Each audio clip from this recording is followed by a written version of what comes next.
को साधुवाद दो, ये उसको धन्यवाद दो, ये उस पर उसकी कृपा हम पर हुई है।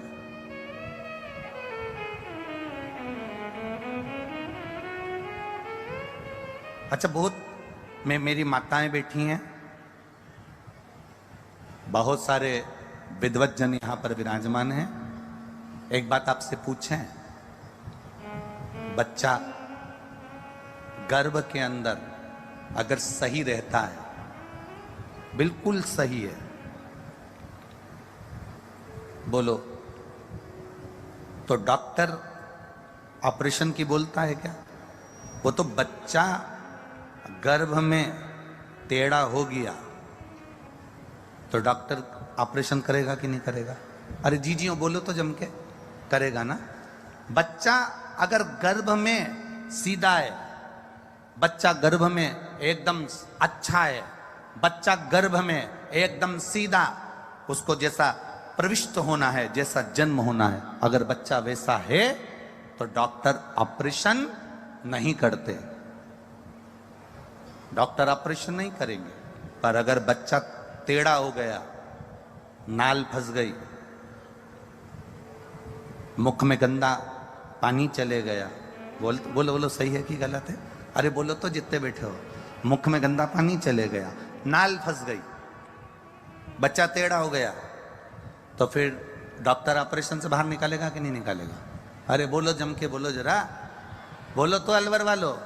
बस नाल फंसी, गंदा पानी मुंह में गया, या बच्चा टेढ़ा हुआ और डॉक्टर ने ऑपरेशन किया, तुम भी याद रखना, बच्चा गर्भ में रहता है, टेढ़ा हो जाता है, नाल फंस जाती है, या गंदा पानी मुंह में चले जाता है, तो उसको ऑपरेशन कर कर बाहर निकाला जाता है। उसी तरह ये पृथ्वी भूगर्भ है, इसको भूमि कहते हैं, पृथ्वी कहते हैं। इस पृथ्वी पर जो रह रहे हैं वो मां पृथ्वी के गर्भ में रह रहे हैं, पृथ्वी पर रह रहे हैं, अपन सब भूगर्भ में रह रहे हैं। जब बच्चे के मुंह में गंदा पानी चले गया, या नाल में वो फंस गया, या वो टेढ़ा हो गया, तो डॉक्टर ने ऑपरेशन करा। उसी तरह हम भी, जब हमारे मुंह में गंदा पानी, समझ जाओ जरा, समझ गए क्या? हाँ वैसे तो तुम सब समझदार हो। जब हमारे मुंह में गंदा पानी चले जाए, हम भी नाल में फंस जाएं, संसार सागर में, लोभ में, तृष्णा में, आसक्तियों में, वासनाओं में, काम में फंस गए, या हम भी टेढ़े हो गए, जिससे बात करो टेढ़ी बात करो, क्या कर लेगा तुमसे? देखा जाएगा तुझसे, मेरे को आगे बैठना है, बिठा अभी की अभी, नहीं बिठाएगा तो बाद में निपट लूंगा। टेढ़े हो गए,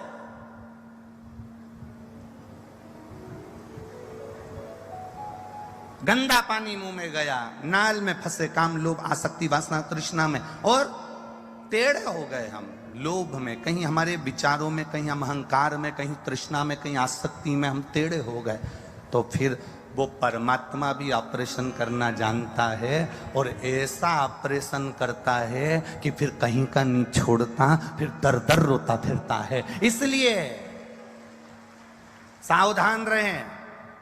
जो बच्चा माता के गर्भ में ठीक रहता है, सीधा रहता है, नाल में नहीं फंसता, गंदा पानी मुंह में नहीं जाता, वो बच्चे को ऑपरेशन से नहीं, उसकी नॉर्मल डिलीवरी होती है, वो साधारण तरह से जन्म ले लेता है। उसी तरह संसार सागर में आने के बाद जो गंदे पानी को पी रहा है, गलत आसक्तियों में फंसा हुआ है, काम, लोभ, आसक्ति, तृष्णा में, चोरी, निंदा, बुराइयों में फंसा हुआ है, जो टेढ़ा टेढ़ा चल रहा है, अहंकार में, लोभ में, आसक्ति में, काम में, क्रोध में, जो टेढ़ा चल रहा है, फिर वो परमात्मा उसका ऑपरेशन करना जानता है। वो भी बहुत बड़ा डॉक्टर है, उसके बराबर दुनिया में कोई डॉक्टर हो ही नहीं सकता। जब वो ऑपरेशन करता है तब दुनिया का एक एक व्यक्ति आंख में आंसू भर कर रोता है।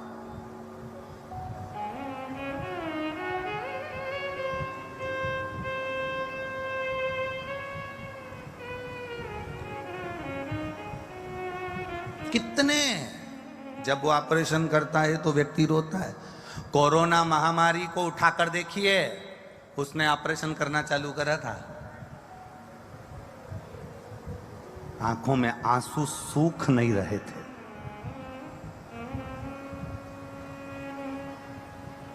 उठाकर देखिए, कहीं भूकंप आ जाता है, कहीं सुनामी आ जाती है, कहीं पहाड़ पर्वत गिर जाते हैं, पूरे मकान ध्वस्त हो जाते हैं, कहीं कुछ ना कुछ लोग पानी में डूब रहे, कोई पर्वत धस रहा है, कोई हिमाचल में देख लो, उत्तराखंड देख लो, बिहार साइड देख लो, कहाँ ये उसके ऑपरेशन है,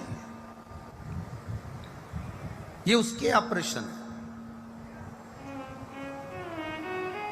आप अच्छे रहिए, आपके मुख में गंदा पानी ना जाए। एक बात बहुत अच्छे से याद रखना, मंदिर जाओ, देवालय जाओ, शिवालय जाओ या भगवान की कथा में जाओ, संकीर्तन में जाओ, आपका मुख गंदे पानी से गंदा नहीं होना चाहिए, ना आपके मुख में से गाली, अपशब्द, ताने कुछ ना निकले। हम सहज बनकर क्यों नहीं जाते?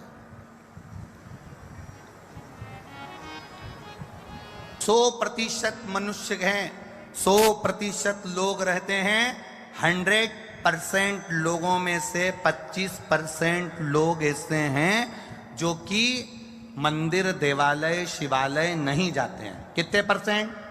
जम के बोलो जरा। 25%।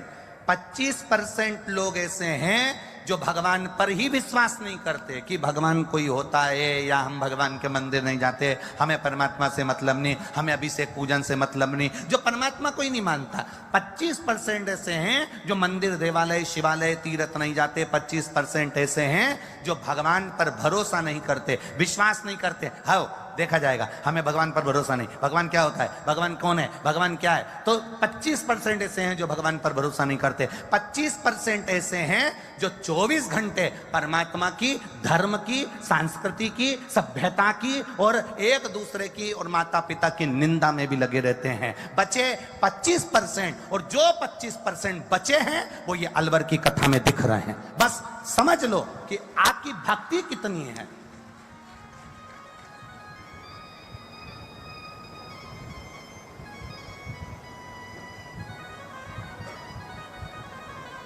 और उन 25% जो भगवान के मंदिर जा रहे हैं, जो 25% बचे हैं जो भगवान के भजन में लगे हैं, जो 25% बचे हैं जो परमात्मा की भक्ति में लगे हैं, जो 25% बचे हैं परमात्मा के नाम में लगे हैं, जो 25% बचे हैं वो भगवान का अभिषेक पूजन कर रहे हैं, जो 25% बचे हैं वो धर्म को मानते हैं, सनातन धर्म को मानते हैं, अपने वेद पुराण को मानते हैं, अपने शास्त्रों को मानते हैं। अब हम क्या कर रहे हैं, उन 25% को भी कहीं ना कहीं, हम उन 25% को भी ये विचार कर रहे हैं कि ये ठीक रह लें, तो हम उनको भी विचार कर करके उन पर कुछ ना कुछ ऐसा प्रभाव कर दें, ऐसा दबाव बना दें, 25% भी और कटते चले जाएं। क्या मतलब? भक्ति में जोड़ो लोगों को। संसार में आए हो ना, इस शरीर की सदुपयोगता जानिएगा। पहले कथा में कहा था, आज फिर कह रहे हैं। तुम लोगों के पास में गाड़ी है कि नहीं? 2 व्हीलर 4 व्हीलर बोलो, जम के बोलो जरा। सबके पास है 2 व्हीलर 4 व्हीलर है? किसी के पास 4 व्हीलर होगी, किसी के पास 2 व्हीलर होगी। है? यहां से जाओ अपने घर के लिए, तो यहां बाहर निकलोगे तो एक बहुत बड़ा पानी का नीचे खड्डा है, उसमें गटर का पानी भरा हुआ है। उस गटर के पानी को तुम्हारी गाड़ी के पेट्रोल टैंक में डाल लो,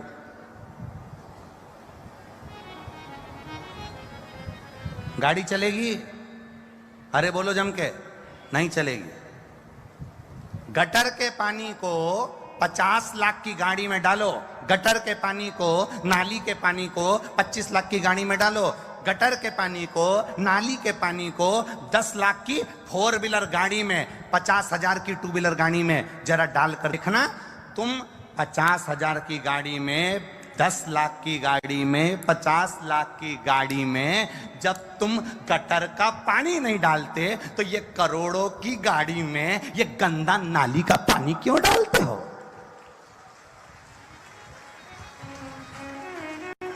क्यों मदिरा का नशा करना? क्यों दारू का नशा करना? क्यों ये गलत नशों में डूबना। ये करोड़ों की गाड़ी है, एक लीवर खराब हो जाता है 20-20, 25-25 लाख देने को तैयार खड़े हैं लोग बाग। लीवर बदल दो साहब, लीवर दे दो साहब, किडनी बदल दो साहब, किडनी दे दो साहब। एक गाड़ी करोड़ों की परमात्मा ने देकर भेजा है।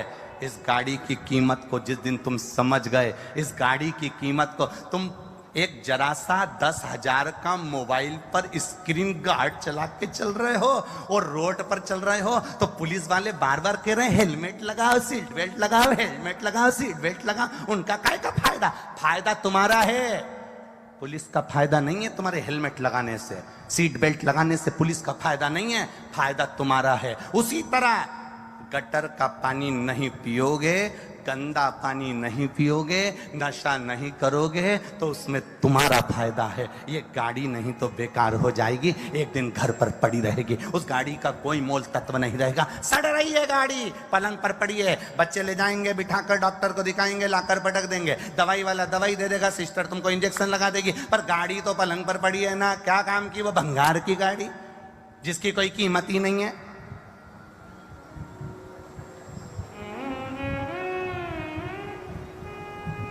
क्या करोगे इस गाड़ी की कीमत का? ना विचित्र विचित्र संसार सागर है महाराज। माता के गर्भ से बच्चा बाहर निकले अगर टेढ़ा हो गया तो ऑपरेशन है, नाल में घूम गया तो ऑपरेशन है, गंदा पानी मुंह में चले गया तो ऑपरेशन है। परमात्मा भी बहुत बड़ा डॉक्टर है, वो भी तुम्हारा ऑपरेशन करने को तैयार बैठा है। तू गलती कर, टेढ़ा हो, तू संसार के बंधन में बंद, और तू बस मुंह में गंदा पानी गया और वो ऑपरेशन किया, करा उसने ऑपरेशन। सोचिए,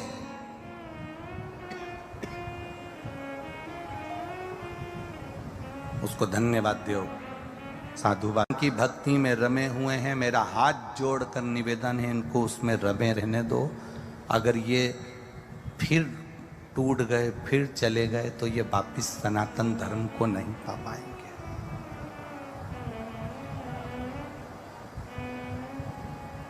भक्ति करो।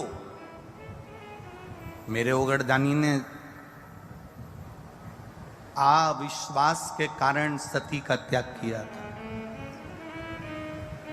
ये त्याग शिव महापुराण की कथा है, इसमें त्याग हो। शिव जैसा त्यागी संसार में नहीं हुए। लोगों ने बदनाम करा है मेरे महादेव को, दुनिया के लोगों ने मेरे महादेव को बदनाम करा कि वो गंजेड़ी है, गांजा पीता है। दुनिया के लोगों ने मेरे महादेव को बदनाम करा कि वो भांग पीता है, भंगेड़ी है। कई लोगों ने तो फोटो बना दिया, पार्वती जी भांग घोट रही है और शंकर जी को लोटे में दे रही है। कई लोगों ने फोटो बनाया, पार्वती जी भांग घोट रही है, लोटे में भरकर दे रही है।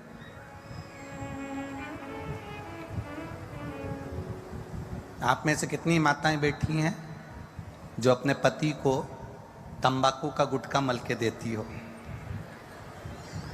बोलो री बोलो, जरा जम के तो बोलो। इतनी बैठी है, लाखों की संख्या में आप लोग आए हो। ईमानदारी से बोलना, कितनी माताएं जो अपने पति को तंबाकू का गुटखा मल के देती होगी? लो खाओ,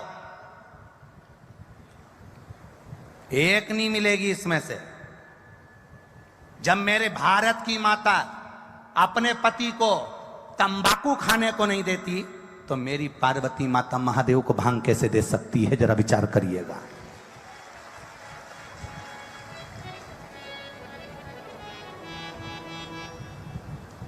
मेरी जगत जननी मां पार्वती भांग कैसे दे सकती है? तुम गलत सोच, गलत विचार, शिव को जाने ही नहीं लोग, शंकर को पहचान ही क्या कर रहे हैं? आज के जमाने में लोग शंकर को कहां पहचान रहे हैं? शंकर कौन, शिव कौन? शिव महापुराण की कथा कहती है, शिव हमारी श्वास, शिव हमारी धड़कन, शिव हमारा पिता, शिव हमारा बाबुल, शिव हमारे घर का बुजुर्ग, शिव हमारे घर का दादा, शिव हमारे को संभालने वाला विश्वनाथ, वो शिव हमारा पिता है, वो शिव हमारा दादा है, वो शिव हमारा पिता था ना। कहां लोगों ने, बस भ्रम में जी रहे हैं, भगवान के भ्रम में हम जीना चाह रहे हैं, बस भ्रम में जी रहे हैं, ऐसे जाना, ऐसे करना, वैसा करना, पर ये पहचान नहीं पा रहे कि हम शंकर के होंगे कैसे, हम शिव को पहचाने कैसे, हम शंकर को जाने कैसे।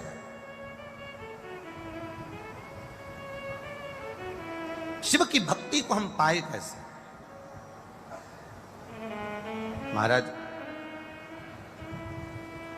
चांदी की रकम काली पड़ जाती है ना, तो मेरी माताएं बड़ी समझदार है, उसको निकाल के और वो पाउडर से ऐसी ऐसी घिसती है, तो चांदी की रकम सही हो जाती है। तांबे का लोटा काला पड़ जाता है ना, तो उसको भी घिस देती है, तांबे का लोटा अच्छा हो जाता है। पीतल का बर्तन काला पड़ जाए, तन काला पड़ जाए, तो माताएं उसको भी घिस देती है, बर्तन साफ हो जाता है। ये शिव महापुराण की कथा नहीं है, अलवर में ये पंडाल कथा का नहीं, जो हृदय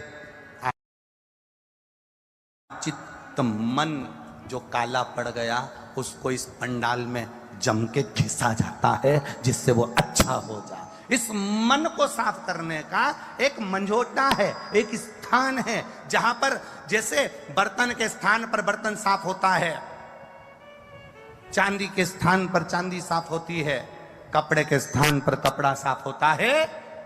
शिव महापुराण की कथा का पंडाल इस आत्मा को साफ करने के लिए है, मन को साफ करने के लिए है, चित्त को साफ करने के लिए। सावन के महीने में कथा सुन रहे हो आप, शिव की भक्ति को जितना जितना जागृत करोगे ना, उतना उतना फल तुम्हारे जीवन में प्राप्त हो जाएगा।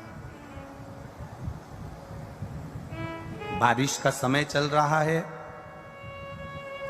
एक बेलपत्र आप अगर शंकर भगवान को रोज चढ़ाते हो, एक बेलपत्र शिव जी को रोज समर्पित करते हो, तो मन में एक संकल्प इस बारिश के मौसम में, इस सावन के महीने में एक संकल्प भी तुम्हारे भीतर आना चाहिए कि एक बेलपत्र अगर मैं शंकर भगवान को चढ़ाती हूं, मैं जिंदा हूं, तब तक तो देवादिदेव महादेव को बेलपत्र चढ़ाऊंगी, पर मेरे मरने के बाद मेरे बच्चों ने, मेरी बेटी ने, मेरे दामाद ने, मेरे बेटे ने, मेरी बहू ने, पोता पोती ने शंकर जी पे बेलपत्र नहीं चढ़ाई, तो मरने से पहला ऐसा काम कर जाना, जैसे बीमा कर कर जाते हो तो बीमे की रकम तुम्हारे घर के लोगों को मिलती है, जमा तुम करते हो, रकम तुम्हारे परिवार वालों को मिलती है, उन परिवार वालों का भला कर कर जाते हो, उसी तरह एक भला अपना भी कर कर जाना और संसार सागर का भी कर कर जाना। मेरे मरने के बाद बेलपत्र कौन चढ़ाएगा, इसलिए एक बेलपत्र का पेड़ लगा कर जाना, उस पेड़ की बेलपत्र कोई भी तोड़कर महादेव को चढ़ाएगा, फल तुझे ही मिलेगा। एक बेलपत्र का वृक्ष तुम भी लगा कर जाओ, उस बेलपत्र के पत्ते को कोई तोड़ेगा, शंकर पर चढ़ाएगा, फल मुझे मिलेगा। उस बेलपत्र के पत्ते को कोई तोड़ेगा, शिव को समर्पित करेगा, उसका फल मुझे मिलेगा। मैं चली भी गई, वृक्ष तो रहेगा, पेड़ तो रहेगा। श्रेष्ठ कर्म कर कर देखिए।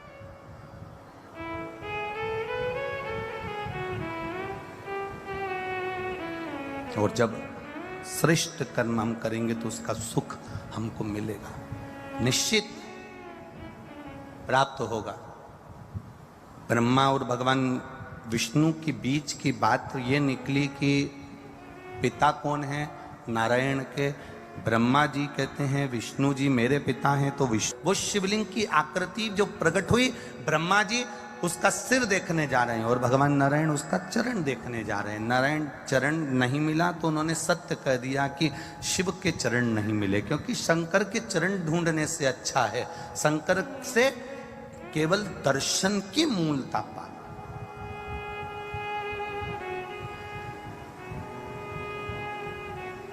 दुनिया के बहुत लोग मिलेंगे तुमको ज्ञान देने वाले, बहुत, कई बार बहुत बहुत विद्वान भी मिलते हैं।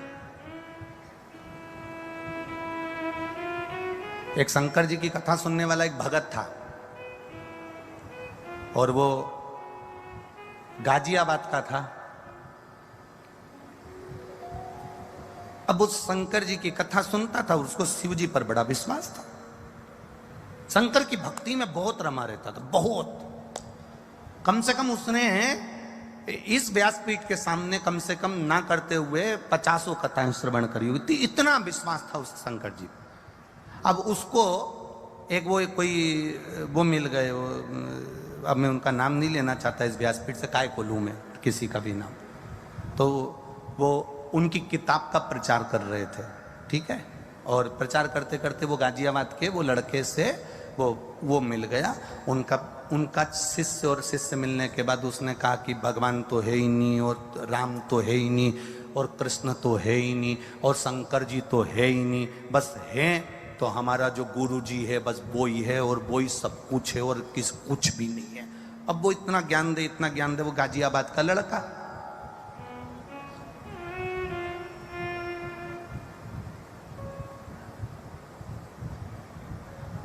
अब ये गाजियाबाद वाला जो लड़का था, ये कथा में कहीं होगा, और वो किताब बांटने वाले किताब बांटने में लगे थे, उनका प्रचार करने में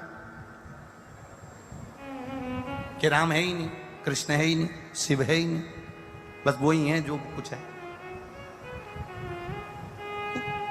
अब वो उसने कहीं बैठ के पूजन कर रहा होगा कंकर शंकर की, इतने में वो किताब बेचने वाला फिर आ गया। और वो आया, और उसने आते से ही इसने लगाया था गाजिया